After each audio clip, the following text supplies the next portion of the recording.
Happiness among girls and young women in the UK has declined over the last decade. It's something we talk about quite regularly, with many blaming stress caused by exams and, of course, social media. Yep, this is according to the annual Girl Guiding, a Girls' Attitude Survey, which has explored how these pressures are shaping the lives of the next generation. And it found just 1 in 4 girls and young women between the ages of 7 and 21 describe themselves as very happy.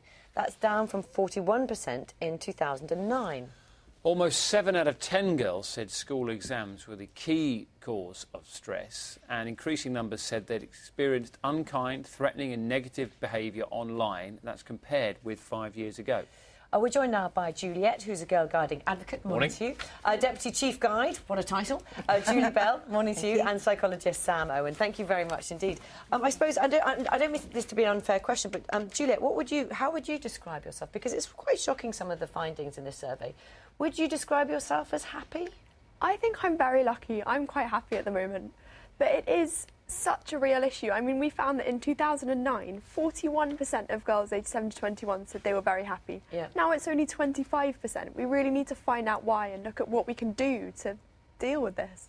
What are your thoughts, Julie? Because you've obviously been involved in the movement for quite a long time. Have you seen a change in sort of generations of young women coming through? I think so, but it's different for every single person, isn't it? It's like Juliet says, you know, we all approach things differently, and I think Girl Guiding gives a safe space for girls to explore and be safe and find out what's good for them. And, you know, we go through all sorts of different pressures in our lives, but Girl Guiding's a constant. If you start as a rainbow at 5 and you work up like Juliet to be 18, you've got that constant support around you where you can support and explore different things that make you feel safe. So. Sam, I wanted to sort of look back a bit because, you know, it seems to have changed the numbers. Or is it because young girls, young women are describing themselves differently, do you think? I think a bigger challenge these days is the excessive pressure that youngsters have on themselves, particularly with things like social media. It creates a great deal of social comparison, a sense of pressure to behave and be a certain way, to portray a certain thing. And of course, what that means is that people can begin behaving inauthentically for the sake of what's going to look good for the world rather than what's going to make me happy. What about that particular issue, Julia, of exam stress, which quite a few people mentioned as well? Does that pressure come from yourself? Does it come from, you know, family members, or is it a sort of an external pressure, do you think, with regards to exam stress particularly? I think it's different for every person, but I think it does come partly from external factors because, I mean, I've just done my A-levels, so for so many people my age, it determines where we go next year, what we do as we go forwards. But obviously, there's nothing that can be done about that, but what we can do is make sure that every young person has someone to talk to when they feel like it's all got a bit too much.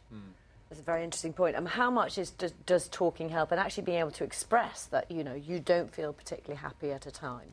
And I think that's really important for us to explore, and I think that's about going back to the space that we provide within our different units. So if you feel confident in the people that you're working with as your leader, then you've got somebody that you can talk to outside of the family, you know, so everybody's got that availability through school to speak to a CAMS provider or, you know, an expert like Sam. So, but leaders are there all the time. We're that person that's sort of outside the family, but we're somebody that you've grown up with. So, you know, we have lots of different discussions with our younger members, and it's good that they feel confident to do that. Do you think it could have something to do as well with, again, something which a lot of our viewers often talk about is the fact that young boys and girls aren't having as much of a childhood as they used to, so they're expected to be growing up a lot younger than they used to be, and maybe that could be an element of this as well. It definitely could be, and you know what's really important is to look at, you know, what are the solutions, and research finds that there are a number of happiness building activities that help us to raise our happiness levels, and things like socialising with people who you have positive relationships with, taking part in hobbies, and also spiritual activities, things like meditation, going to church, reading scriptures, religious scriptures, whatever it is for you, whatever spirituality means for you. And resilience research also shows that if you are already in a much more positive emotional state before you are faced with a challenge in life, then you're able to face it much more resiliently, which is why it's so important to think about your daily, weekly routine and where you can indulge some self-care and make sure that you have some happiness-building activities factored in as well. Juliet, you speak so well. Just from your point of view, if you've had, I don't know, particularly tricky times, what worked for you? Because it won't work for everybody, but what personally helps you? I think it is just about talking to people, whether that's a friend or a family member, or even someone in Girl Guiding. I mean, Rangers has a self-care badge. We were talking at my Rangers group last night about how lovely it is just to take that little bit of time for yourself, you know? Take time out of revision for an hour, go watch a film, go put on a face mask, whatever it is. Do something. How did you get on your A-levels, and what's the plan next? You don't have to tell us the results, but what are you going to do next? I'm going off to university in 2 weeks' time. To study?